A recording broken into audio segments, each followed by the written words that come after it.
বাদশার কাছে খাজা গরিবে নওয়াজকে আল্লাহ জান্নাতে প্রেরণ করেছিল। দেশের আজ ক্রান্তি লগ্নে এদেশের 70 বছরের বৃদ্ধ মা যখন নিরাপদ নয়, যে দেশে একজন ভাই ব্যবসা করবে নিরাপত্তা পায় না, যে দেশে আমার ভাই লেখাপড়া করে সার্টিফিকেট অর্জন করে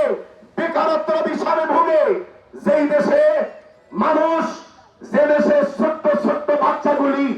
মাদ্রাসায় নিরাপদ নয়, যে দেশে ছোট্ট ছোট বাচ্চা মেয়েগুলি বাড়িতে নিরাপদ নয়, এই দেশে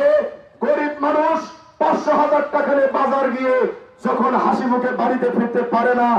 পরিবারের চাহিদা অনুযায়ী খরচ করতে পারে না, ঠিক জাতির এই ক্লান্তি লগ্নে হিজবুল্লাহর ইমাম জাকের পার্টির মহামান্য চেয়ারম্যান মহোদয় তেনার 21 লক্ষ নেতা কর্মীকে মাঠে নামাই দিয়ে দেশবাসীকে ঐক্যবদ্ধ করে একটি শেষ মেসেজ প্রদান করার জন্য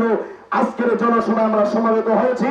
আমরা এসেছি, মেসেজটি যদি আপনারা মানেন আলহামদুলিল্লাহ, না মানলে আলহামদুলিল্লাহ, কারণ হিজবুল্লাহর বিজয় আল্লাহ দিবে, এটা আল্লাহর ঘোষণা। কেবলাজান বলছে, বাবা যদি প্রয়োজন হয় এদেশের মানুষ যদি ভোট নাও দেয়, বাবা প্রয়োজন আসমান থেকে ভোটের বৃষ্টি হবে।